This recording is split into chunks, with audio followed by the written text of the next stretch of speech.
بسم اللہ الرحمن الرحیم۔ اسلامک ایڈوائز یوٹیوب چینل کے معزز خواتین و حضرات، السلام علیکم۔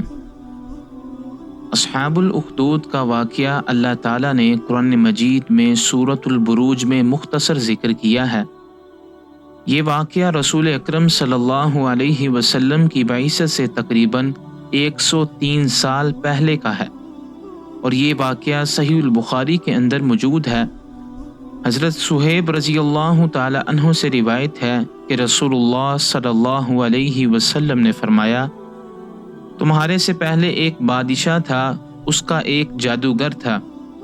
جب جادوگر بوڑھا ہوا تو اس نے بادشاہ سے کہا، میں بوڑھا ہو چکا ہوں، لہٰذا آپ مجھے ایک ذہین بچہ دے جسے میں جادو کا علم سکھاؤں۔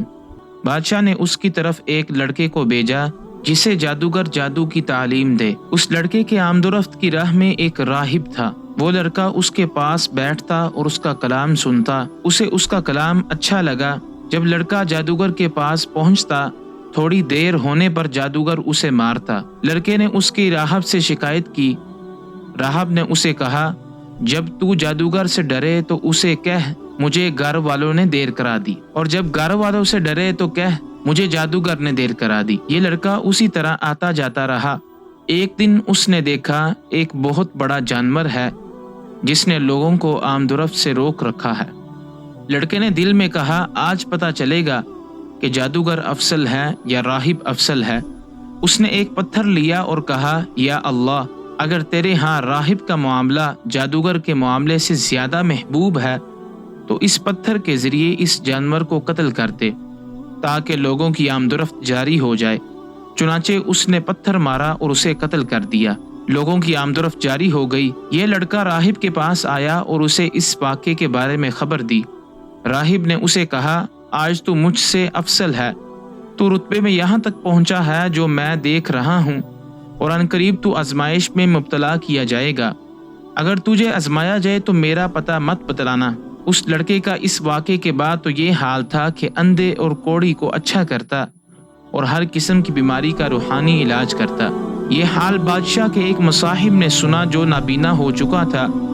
وہ بہت سے تحفے ہدیے لے کر لڑکے کے پاس آیا اور کہنے لگا، یہ سب مال تیرا ہے، اگر تو مجھے شفا یاب کر دے۔ لڑکے نے کہا، میں کسی کو شفا یاب نہیں کرتا، شفا دینا تو اللہ تعالیٰ کا کام ہے۔ اگر تو اللہ پر ایمان لائے تو میں اللہ سے دعا کروں، وہ تجھے شفا یاب کر دے گا۔ بادشاہ کا مصاحب اللہ پر ایمان لے آیا، اللہ تعالیٰ نے اسے تندرست کر دیا۔ یہ مصاحب بادشاہ کے پاس گیا اور اس کے ہاں جا کر بیٹھا جیسا کہ وہ پہلے بیٹھتا تھا۔ بادشاہ نے اس سے کہا، تیری بنائی کس نے لوٹا دی؟ مصاحب نے کہا، میرے مالک نے۔ بادشاہ نے کہا، میرے سوا تیرا کون مالک ہے؟ اس نے کہا، جو میرا اور تیرا دونوں کا مالک ہے۔ بادشاہ نے اسے پکڑا اور مارنا شروع کر دیا۔ اسے مارتا رہا یہاں تک کہ اس نے لڑکے کا نام بتلا دیا۔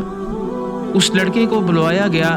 بادشاہ نے اسے کہا، اے بیٹے، تو جادو میں اس درجے میں پہنچ گیا ہے کہ اندھے اور کوڑی کو اچھا کر دیتا ہے اور بڑے بڑے کارنامے انجام دیتا ہے۔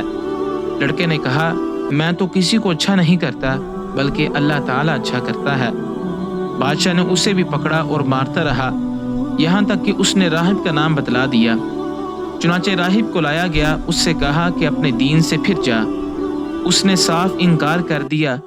بادشاہ نے آرا منگوایا اور اس کے سر کے بیچ رکھ دیا اور اسے چیر دیا یہاں تک کہ وہ 2 ٹکڑے ہو کر گر گیا۔ پھر مصاحب کو بلایا گیا، اس سے کہا گیا کہ اپنے دین سے پھر جا۔ اس نے بھی انکار کر دیا۔ کسی نے بادشاہ سے جا کر کہا کہ تو جس چیز سے ڈرتا تھا اللہ کی قسم وہی ہوا، یعنی لوگ تو لڑکے کے مالک پر ایمان لے آئے۔ بادشاہ نے خندقیں کھودنے کا حکم دیا۔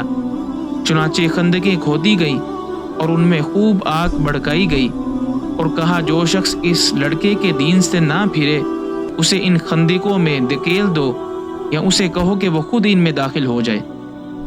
چنانچہ لوگوں نے ایسا ہی کیا، یہاں تک کہ ایک عورت آئی، وہ آگ میں ہونے سے جھجکی، پیچھے ہٹی۔